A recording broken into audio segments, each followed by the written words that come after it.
Good evening. My name is Joseph Sands. I'm doing a detailed strip video for SDI Firearms Tools Lab, class number FTT 1049155. This detailed strip video is on a Norinco Sks Type 56 Sporter. First step in any field strip or detailed strip is to make sure that the firearm is safe and unloaded. To do this, we will first start with the safety lever. You find that right next to the trigger on the trigger guard. The safety lever is located right here. This little safety lever in the down position is on fire. Up position is safe. How you know this is you cannot comfortably put your finger inside this trigger when this lever is up. The next thing we need to do is remove the ammunition source. To do this, we need to empty the magazine. Find your magazine catch right here in between the magazine and the trigger guard and pull straight back. This magazine catch looks like just a little bitty lever. Pull straight back and it will dump out any ammunition that's left in there. This magazine follower locks the bolt to the rear, so when we open the bolt, we have to shut the magazine to be able to lock it to the rear. However, we will check the chamber to make sure it's clear first. So we will open the bolt, discarding any ammunition if it is in the chamber. Now we can close the magazine, pull back on the charging handle, lock the bolt to the rear, then we can visually and physically check the chamber for any ammunition. Using a bore light or any sort of light, check down in that chamber, make sure there's no ammunition. After that, you need to physically check. To physically check, you can use your hand or you can use a bore light, a chamber flag. If you use your fingers, make sure you don't touch that magazine follower because it will release the bolt and it'll really hurt.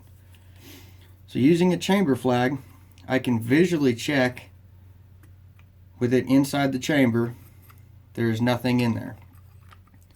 Now I can take the chamber flag out, put my light down, and I can pull back on the bolt and push down slightly on the magazine follower, releasing the bolt. Now we need to do basic field stripping procedures which will follow into our detailed strip. So finding the receiver cover release lever located on the right side of the rifle, this lever needs to be pushed up to a 90-degree angle. It'll sit straight up and down. This will allow you to pull it straight out, releasing the receiver cover. Some of these are a little bit difficult. This one sticks a little bit.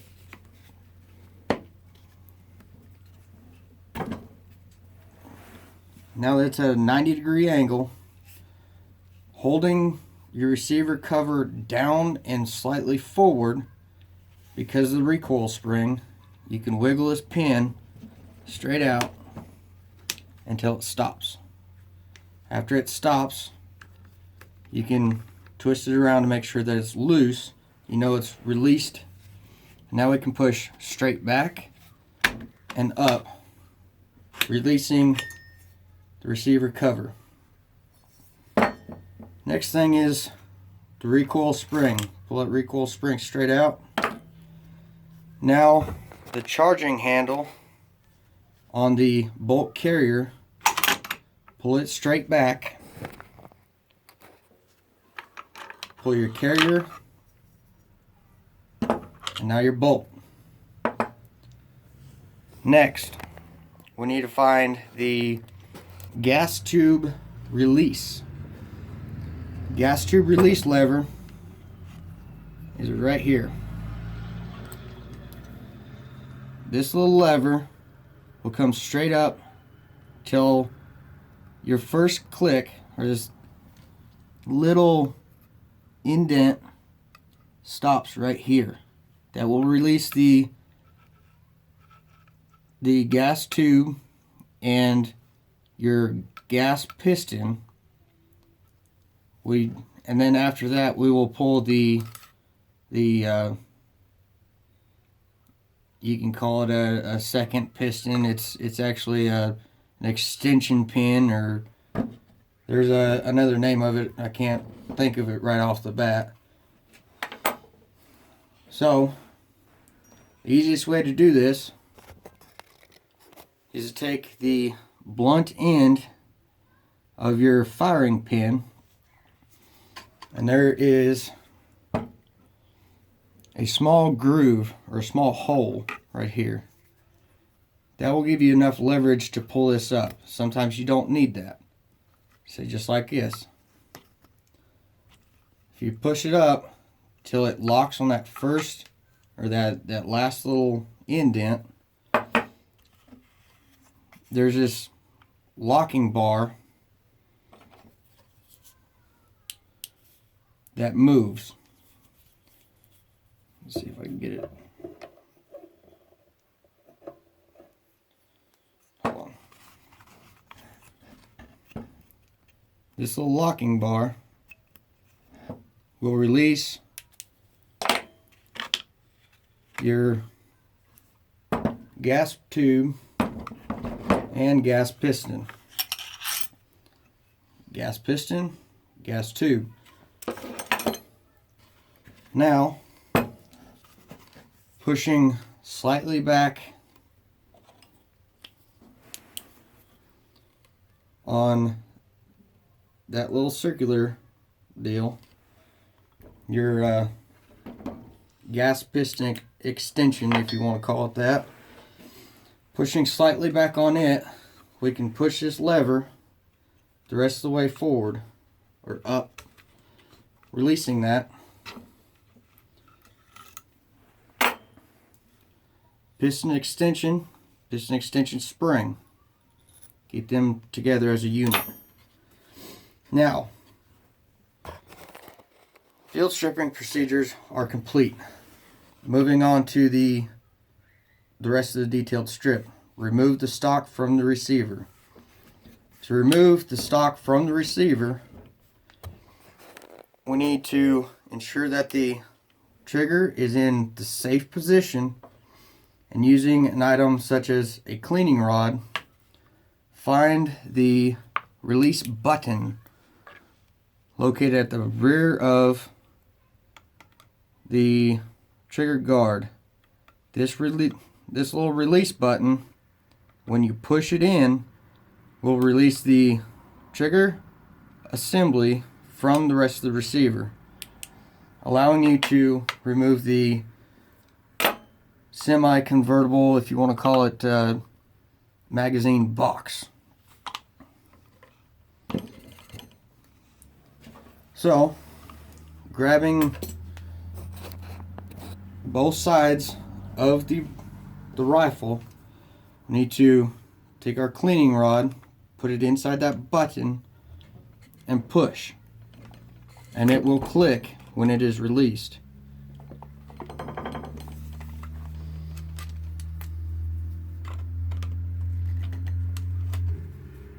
I don't know if this cleaning rod will do it.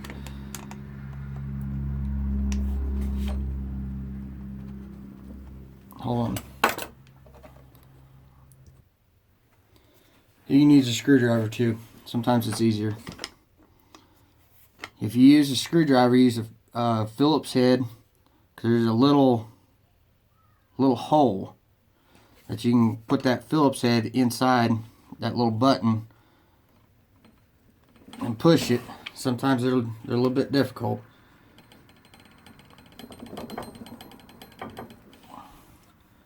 And sometimes they need a little bit of help. Alright. Now that it has released, we can pull our trigger group out. And then pull straight up on our box magazine. And now the receiver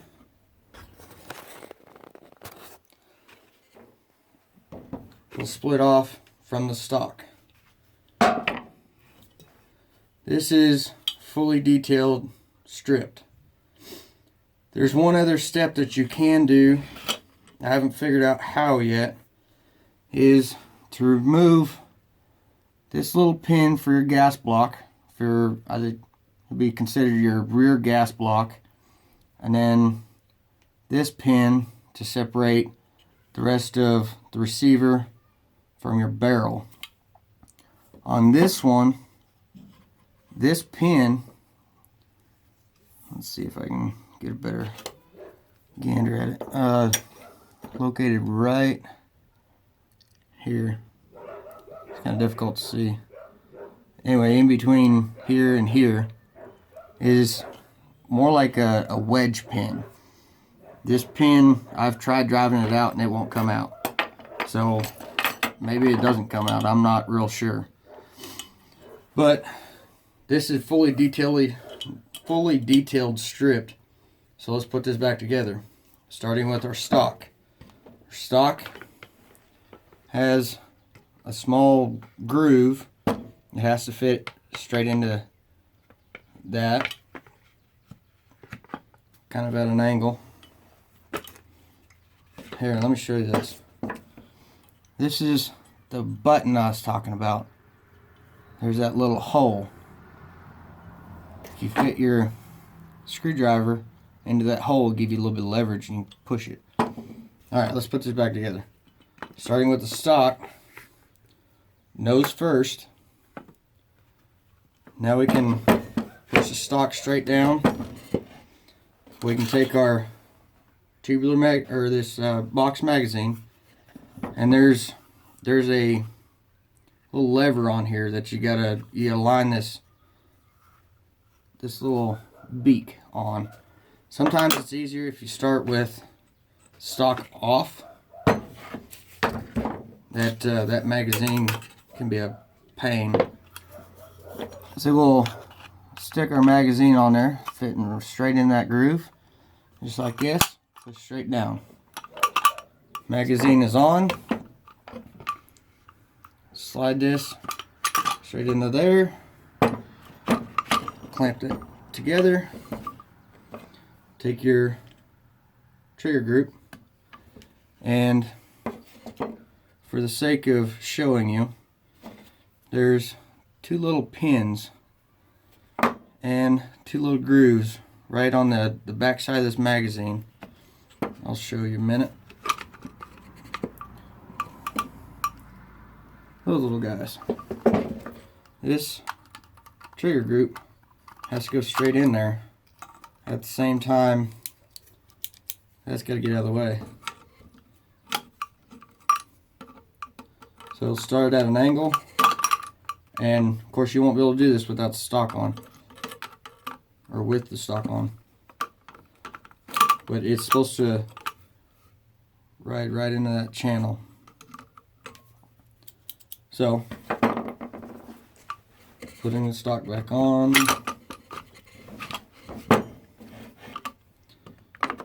Putting it into the groove. Now that we got it lined up, that button is lined up with its little groove.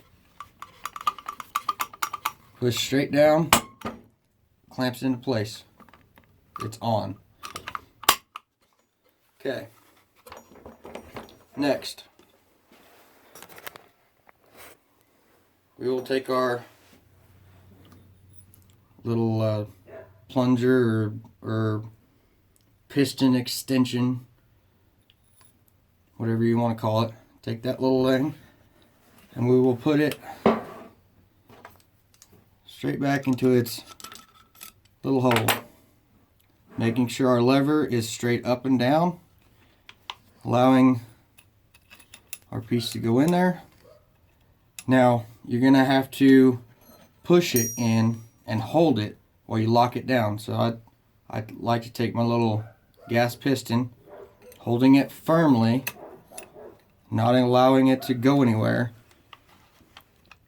Push it straight in, do not lose it, and push your lever down to the first click. That will lock that down and allow you to finish the rest of the assembly procedure. To finish this, we're going to take our gas piston and our gas tube and put those together. Small side first. Push that in there. Make sure that there's nothing sticking out the back side. Now, find your front gas block. Make sure you see that groove. And we're going to line that straight up to your front gas block and straight down. Now you can take your lever and push it straight down, all the way down until it stops. That's back on. Now we'll take our bolt. We need to disassemble this bolt. So what we need to do is that little pin right there, we need to drive it out. That will release the firing pin and our extractor. This extractor is spring loaded and it will fly across the room if you're not careful. So let me get a hammer and punch and we'll punch that out in a minute. Alright. This is 30 seconds. Take your punch and put it right in that hole. Using either a punch block or 2 little B blocks of wood, we'll drive that out. And I got a small mallet. Doesn't have to be anything special. This is what I have. Using the nylon side.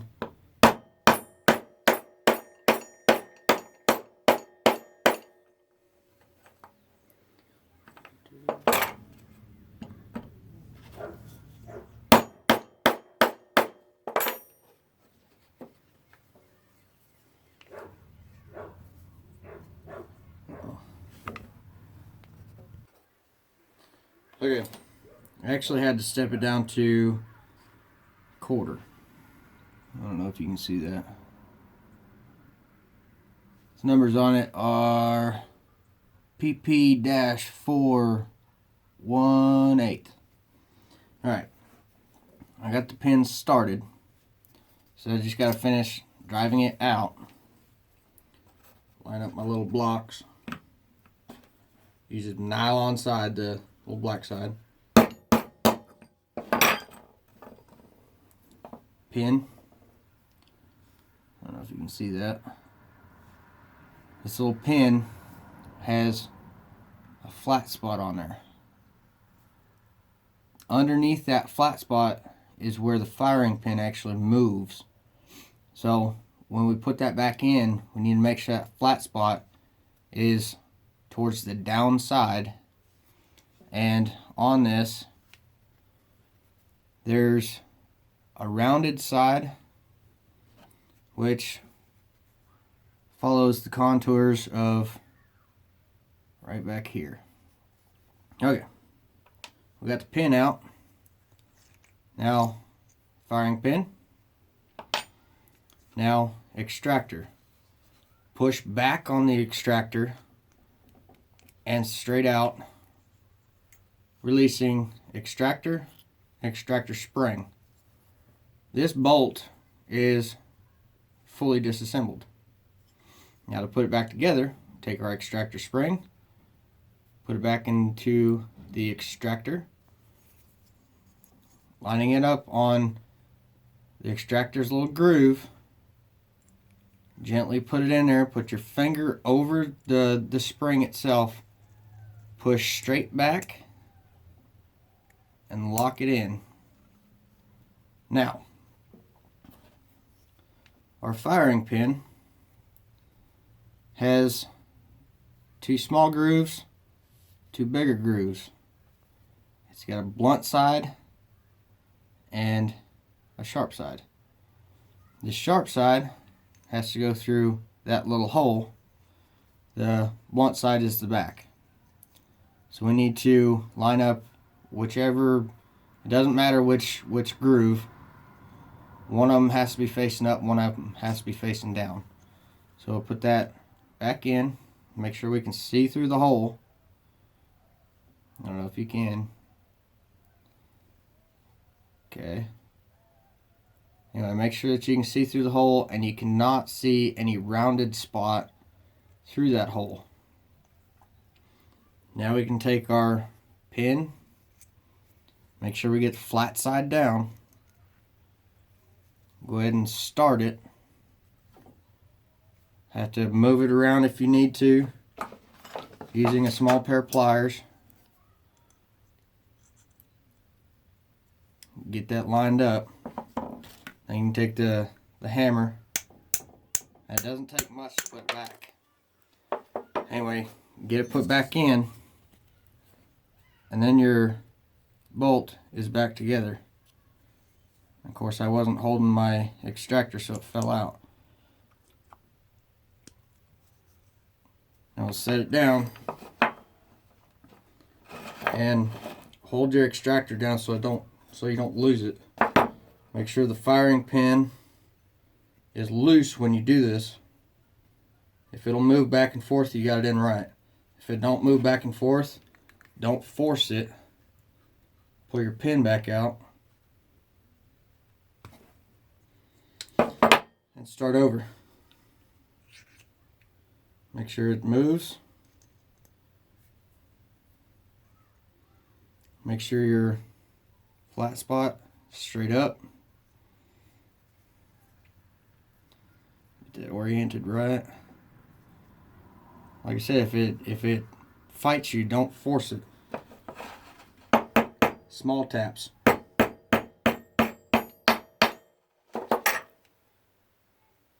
We're stopped again.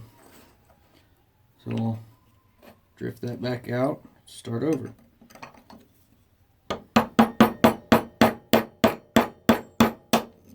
Make sure you use a small enough punch that's not going to get stuck or damage the firing pin. If it will not go back in, you might want to check your firing pin, make sure it's not getting scored. And what I just noticed is this little bump on this side is further forward than on this side. So if I'm not mistaken, this side needs to go up. I'm not sure how it's going to be on other rifles, but that's what I just noticed on this one. So, starting again, make sure that there's no obstruction in that hole. Our flat spot is straight up. Our pin, flat spot down. Get it started. Make sure that we orient the rounded side towards the back, following the contours of the bolt. Light taps.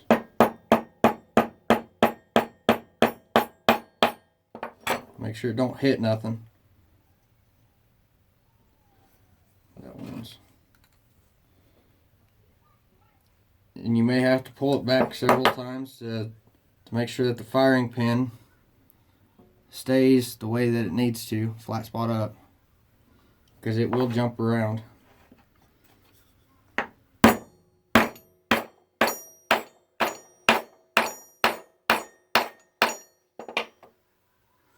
make sure you get this flush. See, it's not flush yet. We'll have to tap it back down some more. This time I'll use my punch. Just finish tapping it down in the center of the pin.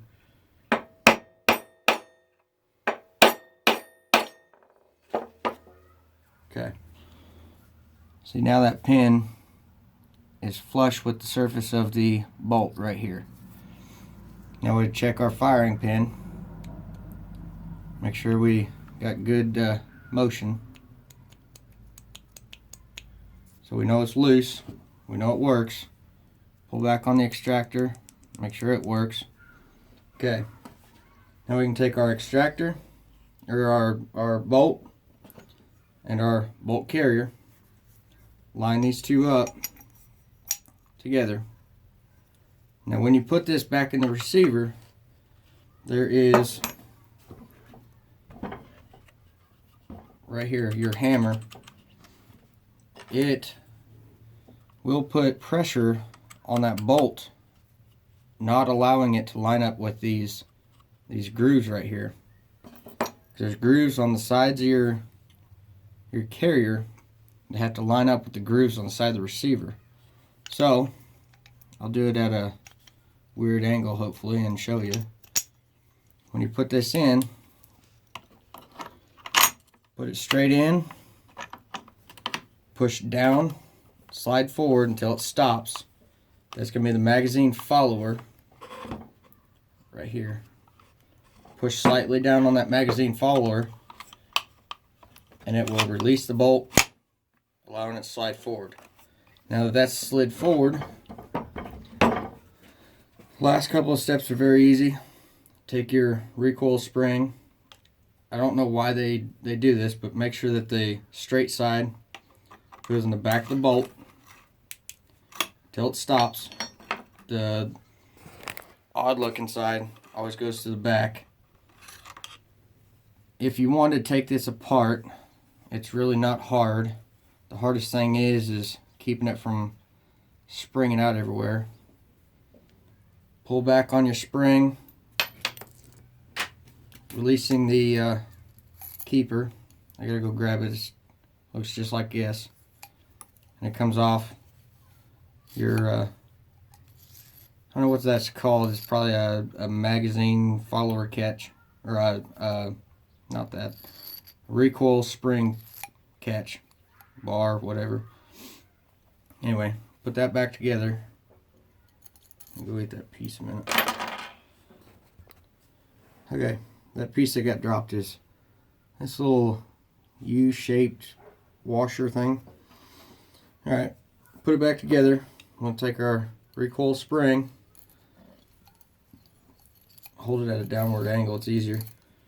Now we need to compress this spring because the end of that rod is right here. So by pulling back on the spring, do not let go, we can finally get enough